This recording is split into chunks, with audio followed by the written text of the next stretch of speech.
Ya tengan todos ustedes, queridos amigos y amigas, bienvenidos a este canal de YouTube, Nelter de la Cruz.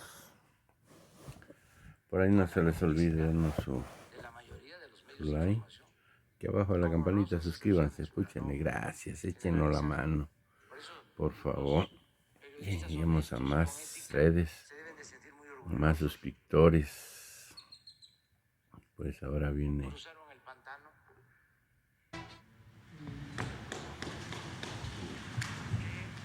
Muy bien. Pues están. Bueno, pues enfermos. hay una lista de ayer. A ver si terminamos. Son 6 compañeras y compañeros. Empezamos con Nancy Flores.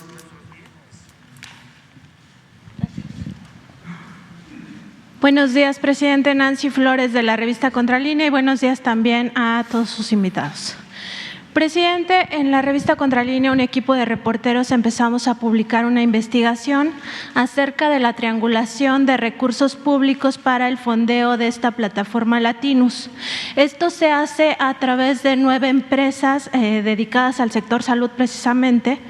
Son 9 farmacéuticas ligadas también al político priista, a familiares del político priista Roberto Madrazo Pintado, específicamente a su hijo y a su yerno. En esta investigación logramos varios hallazgos. Primero, que estas 9 farmacéuticas habrían obtenido contratos con 11 entidades federativas, con 11 gobiernos estatales, por más de 5,000 millones de pesos. Llama la atención que el 90% de estos recursos, es decir, alrededor de 4,500 millones de pesos, salieron del gobierno de Michoacán cuando Silvano Aureoles Conejo estaba al frente de esta entidad federativa.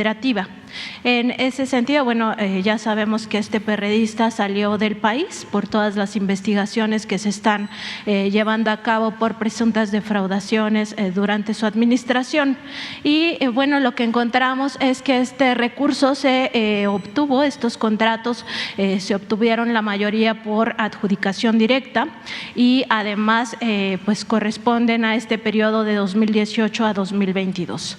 Entre otras cosas, hay algunos incumplimientos de contratos. Por ejemplo, en el caso de los servicios de mastografías, tanto en Michoacán como en Oaxaca, pues encontramos que estos servicios no se habían brindado a las mujeres a tiempo. En algunos casos ni siquiera se habían dado los servicios contratados, y esto significa pues un daño para estas mujeres, porque cuando ya hay presencia de cáncer, pues un día, un mes, meses de retraso pues pueden significar la vida. El cáncer de mama pues es una de las principales causas de muerte en las mujeres. En otro hallazgo también que hicimos, encontramos que parte de estos 4,500 millones de pesos que se contrataron con estas 9 farmacéuticas provinieron del Instituto de Salud para el Bienestar, del INSABI, y de 2 fideicomisos federales. Entonces, presidente, preguntarle primero si este plan que tienen, que están implementando para federalizar la salud, ya de alguna manera sería un blindaje para que no ocurran estos casos de presunta corrupción o de presunta negligencia por parte de estas farmacéuticas y de estas empresas que se dedican al sector salud y que estaban acostumbradas pues a otros esquemas. ¿Qué pasaría con los estados que no se adhieran a este plan de salud? Y también preguntarle si ustedes estaban enterados de que parte de los recursos federales del INSABI habían terminado en estas contrataciones, recursos que además se movieron a través de 2 fideicomisos, el FASA y un fideicomiso de infraestructura, y que pues son miles de millones de pesos que terminan en esta triangulación para fondear pues en este caso la plataforma Latinus. Bueno, lo que estás exponiendo es cierto, es lo que sucedía y todavía pasa en menor escala, porque esto era lo que imperaba el negocio en las medicinas, en la compra de los equipos médicos. Siempre lo hemos dicho, habían 3, 4 empresas que le vendían al gobierno medicamentos y equipos. El gobierno compraba alrededor de 100,000 millones de pesos en medicamentos y en equipos, y 3 empresas vendían como el 60%, 70%, es decir, 60 o 70,000 millones. Y esas empresas estaban vinculadas al gobierno, eran empresas de políticos o de traficantes de influencia. Por eso la campaña tan fuerte en contra nuestra, incluso utilizando a los niños con cáncer, estas empresas promovían esa campaña porque se les cayó un negocio jugoso, lucrativo, inhumano, y a partir de que ya no pudieron seguir haciendo ese negocio, porque se abrió la compra de medicamentos a países extranjeros, tenían todo controlado en México, no se podían comprar medicamentos en otros países, solo se le tenían que comprar los medicamentos a ellos, a este grupo de intermediarios, de distribuidores de medicinas y de equipos. Entonces, nos costó muchísimo acabar con este monopolio, porque estaba muy enraizado, como un cáncer. Y tenía protección de medios de información. Entonces, los protegían los medios, los apoyaba desde luego el gobierno, desde mero arriba había indicaciones para apoyarlos. Y una vez que tomamos las decisiones de enfrentarlos, empezó la reacción, la ofensiva. Recuerdo que desde antes de llegar a la presidencia nos reunimos para ver cómo estaba el marco legal y encontramos de que no se podían comprar medicamentos. Por eso hicimos un convenio con la ONU para que nos ayudara en la compra y en la transparencia de las adquisiciones de medicamentos. Y ahora estamos comprando medicamentos en todos los países del mundo, estamos ahorrando mucho. Sin embargo, la campaña, no solo de los niños que no tenían sus medicamentos, sino del desabasto de medicamentos, todo esto apoyado, repito, por los medios. Una vez que empezamos, se intensificó la campaña, ya no solo para cuestionar lo que estábamos haciendo en materia de salud, sino ya para cuestionar al gobierno. Y de ahí viene lo de Loret de Mola, porque Loret recibe financiamiento, cuando menos de una de estas empresas, Nosotros localizamos 9 compañías que están ligadas al servicio de salud y que además distribuían medicamentos y sí, material quirúrgico y todo esto. Pues yo estoy siendo muy fresa. Hablo de una y tú dices 9. Pues sí. Y así empiezan todas esas campañas de desprestigio en contra del gobierno. Por eso queremos que Loret dé a conocer cuánto gana, cuáles son sus bienes, pero no solo Loret, sino todos estos periodistas que actúan como mercenarios,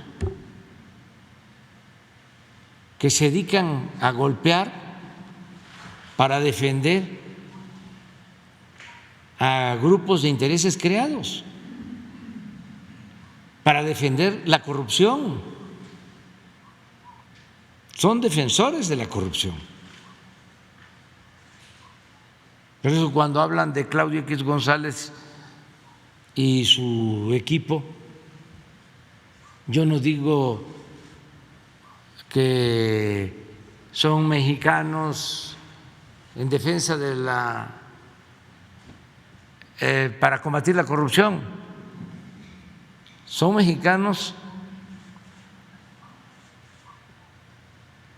en favor de la corrupción. De eso no tengo duda.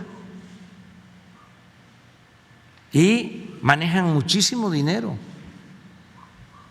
porque están muy molestos, enojados, porque se les acabaron los negocios jugosos que hacían al amparo del poder público. Saqueaban, robaban,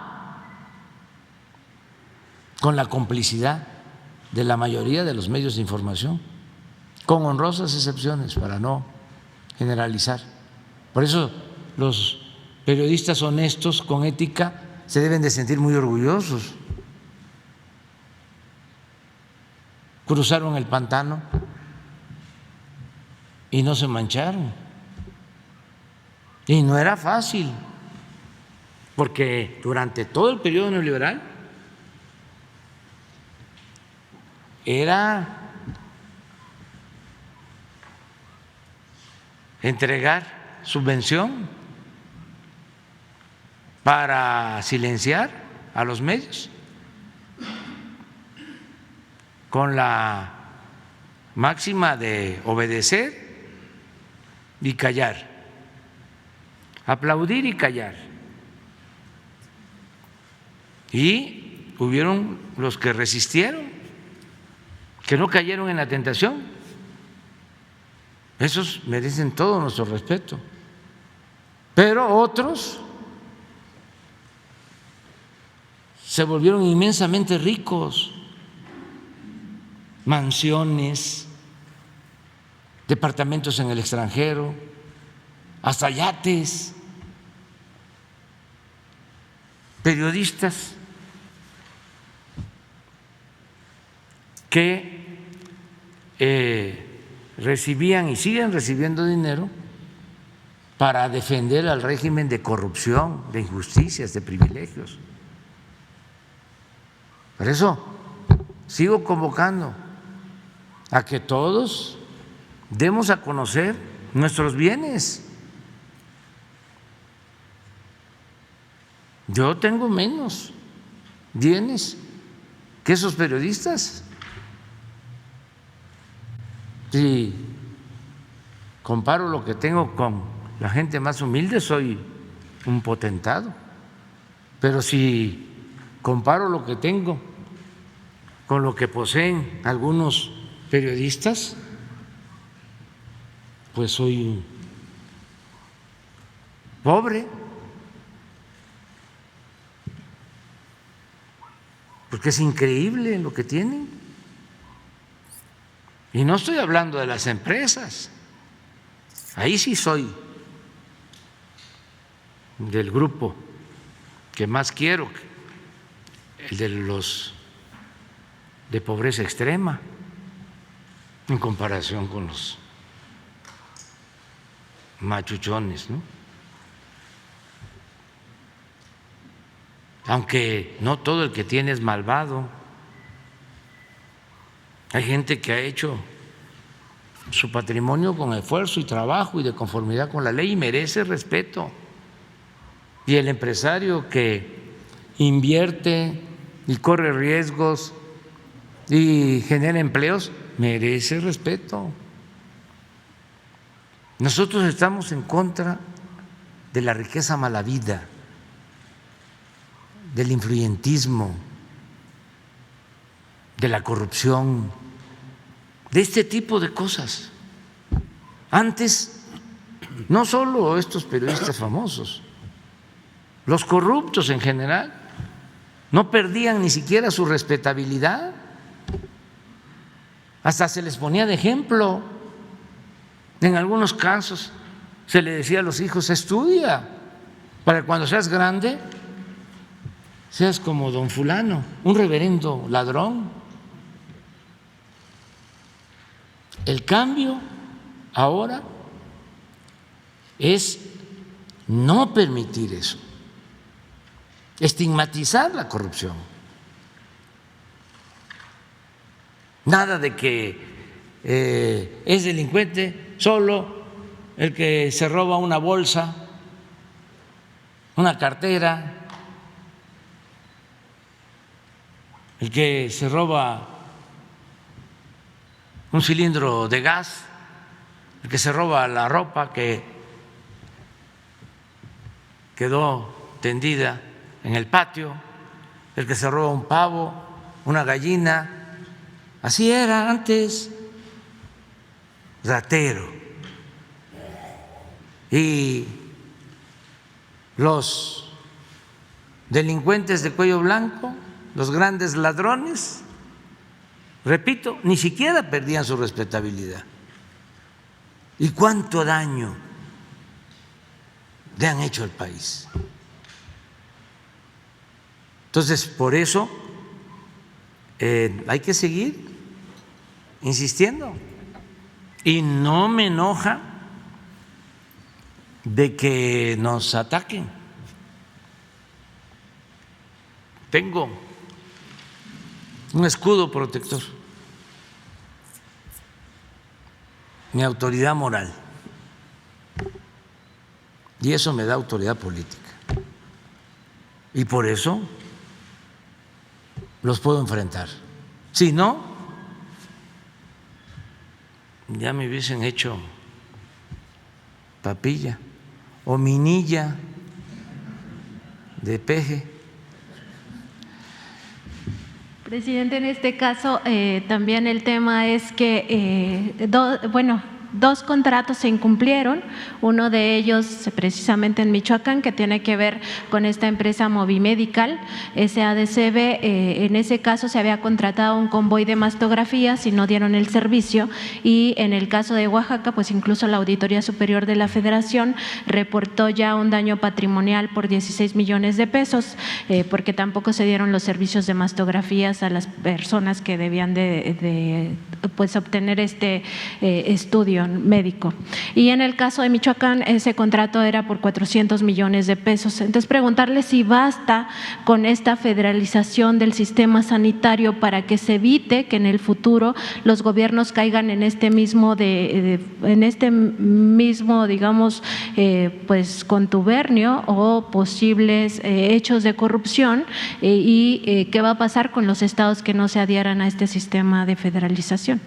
Es muy importante tu pregunta. Yo desde hace tiempo sostengo que si acabamos con la corrupción, terminamos de desterrar la corrupción, y en especial la corrupción en el sector salud, con el mismo presupuesto nos alcanza para mejorar la infraestructura de salud, tener los centros de salud, los hospitales bien equipados, los 3 turnos de médicos, de especialistas, que ahí es donde vamos a tener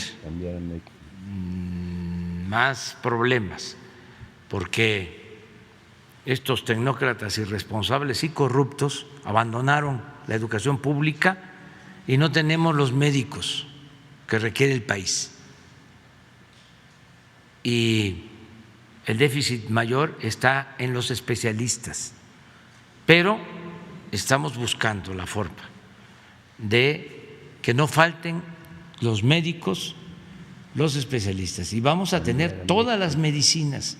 Y me preguntaban que si va a ser gratuito solo el cuadro básico. No, gratuidad completa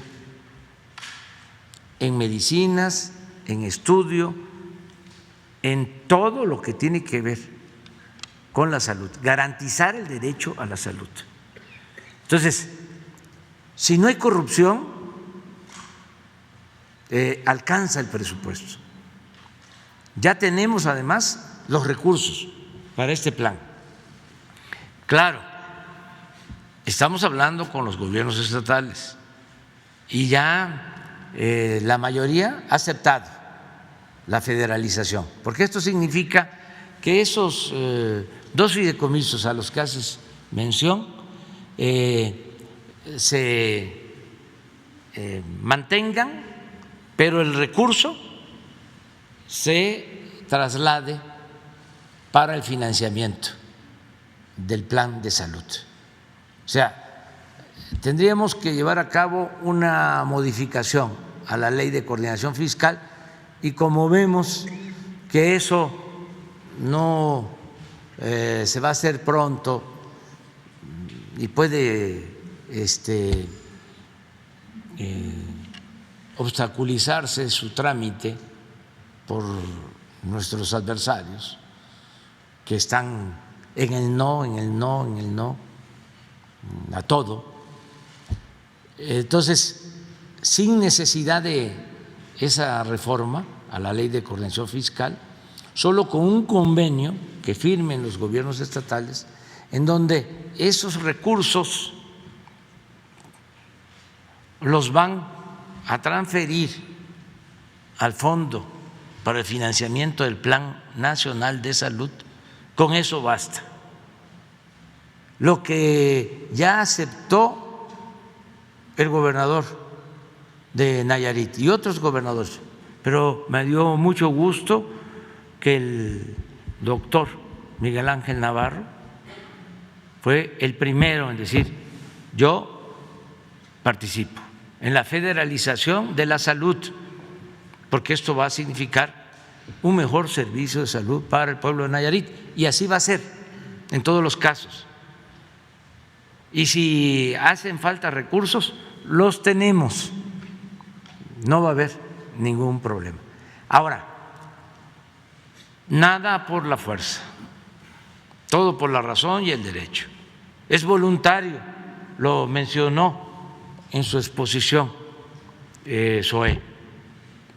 Si hay estados que no quieren participar, pueden continuar con el mismo sistema de que se les entreguen los recursos de las participaciones federales para salud. Cuando hablas de que en estas empresas el INSABI utilizó recursos, es que se los entregó al estado de Michoacán. Claro, sí, son las participaciones y sí, se entregaron directamente por el INSABI y por estos 2 fideicomisos. Sí, y porque tenemos la obligación de entregarles los fondos para que ellos atiendan la demanda de salud, y ellos ya contratan a las empresas. Hay casos en donde no quieren porque tienen estos compromisos políticos con las antiguas empresas o las empresas que predominaban en el periodo neoliberal.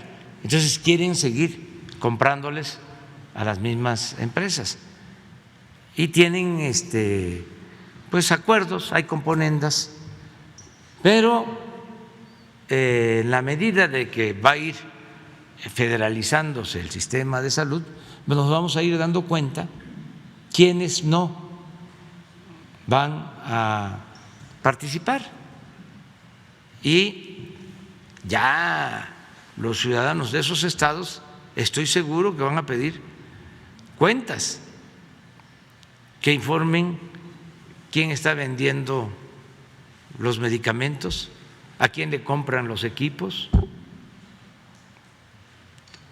La transparencia es una regla de oro de la democracia.